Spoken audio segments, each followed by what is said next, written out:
বন্ধুরা আসসালামু আলাইকুম। আশা করি সবাই ভালো আছেন। আজ আমি আবারও হাজির হয়েছি একটি ভয়ঙ্কর তথ্যমূলক ভিডিও নিয়ে। স্ক্রিনে থাকা জায়গাটি হচ্ছে আমাদের গাইবান্ধা জেলা শহর থেকে লক্ষ্মীপুর রোড।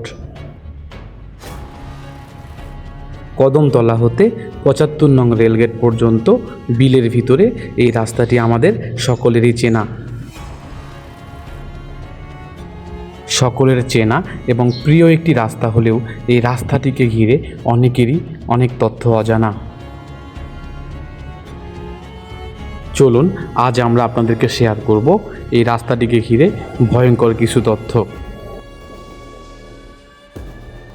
স্থানীয়দের মতে স্ক্রিনে থাকা এই শিমুল গাছটিকে নিয়ে রয়েছে হাজারো ভৌতিক কর্মকাণ্ড। হোক সেটা দিন কিংবা রাত, যে কোনো সময় ঘটে যায় দুর্ঘটনা। বাইক জোরে চালাতে গেলে ওই রাস্তাটা 4টা হয়ে যায় বা 4টে 5 7টা এরকম রাস্তা দেখায় আর কি। ড্রাইভারের সামনে এরকম পড়ে, এটা দিনে রাতে যে কোনো সময় এর আগেও অনেক কটা অটো ঘুরতে গেছে। আর প্রত্যেক বছরই দুটো একটা করে অ্যাক্সিডেন্ট এখানে হচ্ছে। তো আমি সবাইকে বলবো, কদমতলা থেকে কূপতলা ৭৫ নম্বর রেলগেটে যাওয়ার মাঝামাঝি যে রাস্তাটা, সেই রাস্তার এটা হচ্ছে বটগাছ, আর এটা হচ্ছে সেই এটাকে আমরা বলি শিমুল গাছ। প্রত্যেক বছর এই শিমুল গাছের নিচেই এরকম একটা বড় ধরনের দুর্ঘটনা ঘটে থাকে।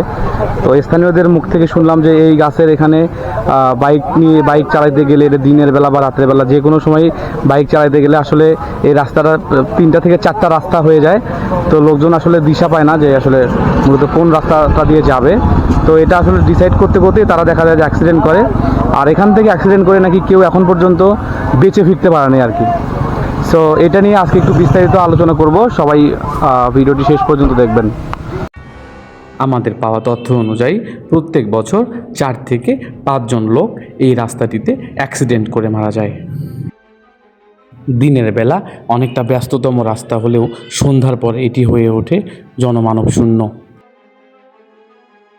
সম্প্রতি 2টি মার্ডারেরও ঘটনা ঘটে এই রোডে।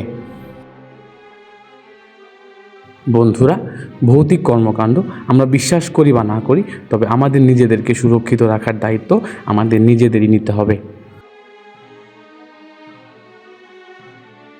আপনাদের এলাকা নিয়ে এমন কোনো ঘটনা থাকলে অবশ্যই আমাদেরকে কমেন্ট বক্সে জানাতে ভুলবেন না। দেখা হবে আবারও কোনো নতুন ভিডিওতে। সে পর্যন্ত সবাই ভালো থাকুন, সুস্থ থাকুন।